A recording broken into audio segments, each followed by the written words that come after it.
जैसे जैसे हमें जो भी शख्स मिलता है हम उसकी पर्सनैलिटी का 10-20% ही जानते हैं। तो आज के इंटरव्यू में हम ऐसे ही एक शख्स के बारे में डिटेल में गहराई में जानेंगे। इनका नाम है mister Rakesh Kumar. Versatile personality हैं, लाइफ कोच हैं, लोगों को अपनी बातों से ही बहुत ज़्यादा मोटिवेट कर देते हैं। मेरी भी लाइफ को काफ़ी इन्फ्लुएंस कर चुके हैं। So please welcome mister Rakesh Kumar. कैसे हो आप? ठीक सर, आप कैसे हो? बढ़िया। सर मेरा सबसे पहला सवाल है आपसे कि हम जानते हैं कि आपका नाम राकेश कुमार है जी। बट सोशल मीडिया चैनल्स पे पेन नेम आप राकेश आजाद इस्तेमाल करते हैं। आजाद ही क्यों? एक्चुअली मैं बोहर से बिलोंग करता हूँ। पहले ये फिरोजपुर डिस्ट्रिक्ट में आता था, अब फाजिलका डिस्ट्रिक्ट में आता है। तो हम इंग्लिश की कोचिंग लेते थे, वहाँ पे कंपाला अकेडमी है। तो वहाँ जो कोच रहे हैं हमारे इंग्लिश के, जिन्होंने जितनी थोड़ी बहुत हमने सीखी उनसे, वो तो बहुत एजुकेटेड थे। अभी वो दुनिया में नहीं रहे, थोड़े महीने पहले ही उनका इंतकाल हुआ है। तो वो अपने नाम के साथ आज़ाद लगाते थे। उनका नाम अरुण के आज़ाद लिखते थे वो। तो उनसे कोचिंग के दौरान मैं बहुत प्रभावित हुआ और अल्टीमेटली मेरे दिल में ये चीज़ आई कि अगर हम सच में आज़ाद हैं, जो कि हम 1947 में हो चुके हैं, तो हम महसूस क्यों नहीं कर पा रहे? तो एक तो उनका इन्फ्लुएंस और दूसरी ये सोच है जिसके कारण मैंने अपने नाम के साथ राकेश आज़ाद लगाना शुरू कर दिया। हम जानते हैं कि आप थिएटर एक्टिविटीज में भी इन्वॉल्व रहे हैं और एक तरफ बिल्कुल गवर्नमेंट एम्प्लॉय, क्लरिकल जॉब, तो इस सब को मैनेज कैसे करते हैं आप? मैनेज करने की बात यह है कि लाइफ आपको सब कुछ सिखाती है। It's not about that we are managing. इंसान एक ऐसी स्पीशीज है, जिस मर्जी आप माहौल में उसको डाल दीजिए, वो चीजें अपने आप में इनकलकेट कर लेता है। परिस्थिति के अनुसार बदलना इंसान से ज्यादा किसको आता है।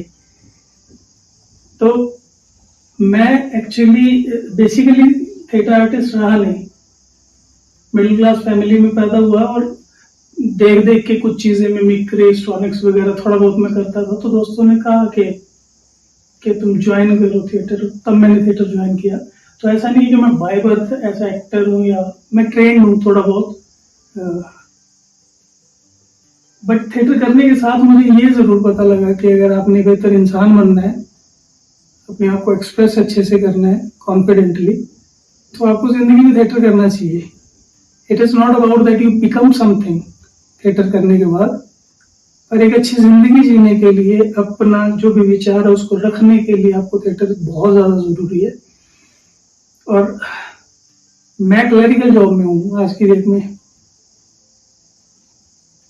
पर मेरे सराउंडिंग में मैं जो लोग देखता हूँ, कहीं ना कहीं उनसे भी अच्छे से मैं डील इसी चीज के कारण कर पा रहा हूँ। डीलिंग से मुझे एक बात याद आई कि ऑल्दो ये सोशल मीडिया का जमाना है, बट फिर भी आपको लगता है कि पुराने फ्रेंड्स से या एक्सटेंडेड फैमिली रिलेटिव से इन टच रहने में फिर भी स्पेशल एफर्ट्स लगते हैं? वो तो हर एक को लगती है आज की डेट में। क्या पहले से यही चीज है? पहले तो बहुत ऑर्गेनिक था, तो कोई ढकोसला नहीं था लोगों को आपस में डील करने में। अभी थोड़ा हर किसी को बोल बोल के ना प्राइवेट लाइफ, प्राइवेट, मुझे प्राइवेसी चाहिए एंड ऑल, जो कि ऐसा कुछ है नहीं।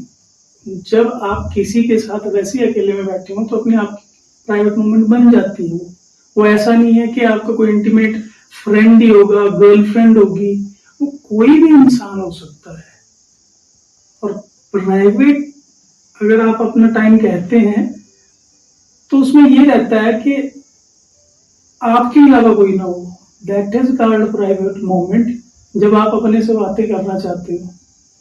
आज की डेट में ये बहुत ज्यादा डिफिकल्ट हो गया है, तो इसीलिए लोग कट ऑफ करते जा रहे हैं लोगों को अपनी जिंदगी से। But ultimately they would feel this thing कि जिंदगी लोगों से ही बनती है और आखिर में जाके लोगों से ही जुड़ना पड़ेगा उनको जिंदा रहने के लिए। जैसे हम जानते हैं कि आजकल की जो जॉब्स हैं, चाहे गवर्नमेंट हो चाहे प्राइवेट हो, बहुत ही डिमांडिंग है, बहुत ही वर्क प्रेशर है, लोड है। So how do you manage professional life और उसमें अपनी जो है कला से रिलेटेड शायरी, रील्स, एक्टिंग वीडियोस ये सब बनाना, हाउ डू यू मैनेज? ये तो बहुत ऑर्गेनिक चीज है मैम। बात यह है कि दिन में आप कुछ ना कुछ तो करेंगे ना, वो एक्सपीरियंस आपके बैक ऑफ माइंड चलता रहता है। उसमें से जो खटास निकलती है, जो प्यार निकलता है, लोगों के लिए इमोशन निकलता है, वो आपकी शायरी में आ जाएगा। अगर आप लिखने की तरफ आप अपने को इंक्लाइन करते हैं, और अगर आप एक्टर हैं, जैसे जाहिर करना जानते हैं, तो आप उस चीज को पोर्ट्रे करना चाहेंगे। अब कितने ही लोग हैं ये जो असल में डिजिटल वर्ल्ड से बिलोंग नहीं करते, बट जब आप मिलते हैं तो आपको पता लगता है कि उनकी कितनी लंबी हिस्ट्री है थिएटर की या मीडिया की, बट वो गुमनाम रहे। तो ये चीजें बहुत ज्यादा जरूरी हो जाती है। और दूसरी चीज मैनेज करने की बात जहां तक आती है, तो आपने अपने काम को डील नहीं करना, आपने लोगों को अच्छे से डील करना है। जैसे आप किसी इंसान को अच्छे से डील करते हैं, ये समझते हैं उसके बैक ऑफ माइंड में क्या चल रहा है, उसकी क्या प्रॉब्लम्स है, और थोड़ा अकोमोडेट करते हैं एक दूसरे को, तो एक म्यूचुअल अंडरस्टैंडिंग बन जाती है। और डिपार्टमेंट्स में भी ऐसे हैं। मोस्ट ऑफ आर एम्प्लॉय बहुत पूछते भी हैं हमें कि इतना बड़ा सेशन डिवीजन है, वो कैसे मैनेज होता है। तो मैं कड़ी से कड़ी जोड़ती है तो चीजें चलती हैं। तो maximum people are doing very good job, और कुछ जो नहीं कर पाते उनको हम थोड़ा बहुत अकोमोडेट करके मेन स्ट्रीम में ले आते हैं। तो आपकी लाइफ में वो टर्निंग पॉइंट जिसे कहते हैं ना, कि एक इंसिडेंट जिसने सब कुछ चेंज ही कर दिया। एज यू सेड कि आप एक हम्बल बैकग्राउंड से आए हैं, एक लोअर मिडिल क्लास फैमिली से, तो suddenly being so much outspoken, confident, कि लोगों को गाइड करते हैं आप आज की डेट में, तो ये कैसे आया चेंज? मेरी जिंदगी में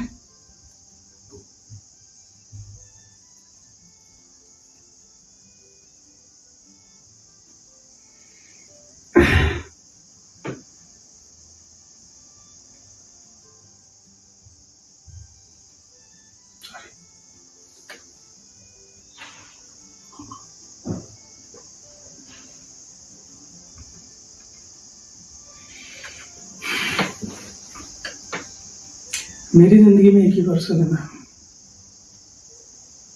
जिससे मैं आउटर वर्ल्ड में डील करना सीखा हूँ, खुद के साथ बात करना सीखा हूँ। क्योंकि मैं जिस फैमिली में पैदा हूँ, मेरा फादर टीचर है, he is an introvert basically.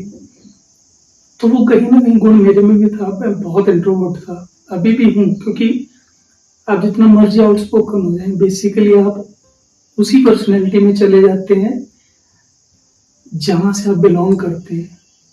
जब दुनिया से कट ऑफ होना होता है, तो ओरिजिनली मैं इंट्रोवर्ट हूँ।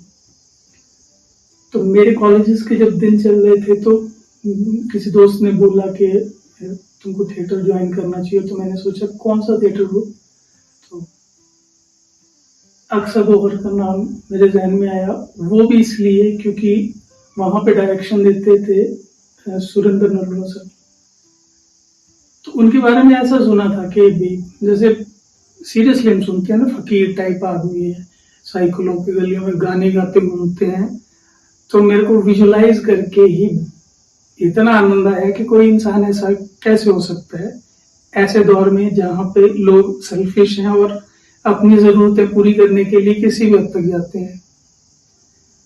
तो धीरे धीरे मैं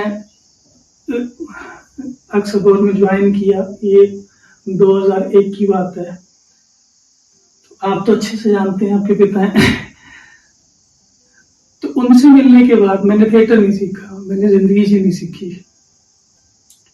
मैंने लोगों से डील करना सीखा, ऑनेस्टली अपने आप को रिप्रेजेंट करना सीखा।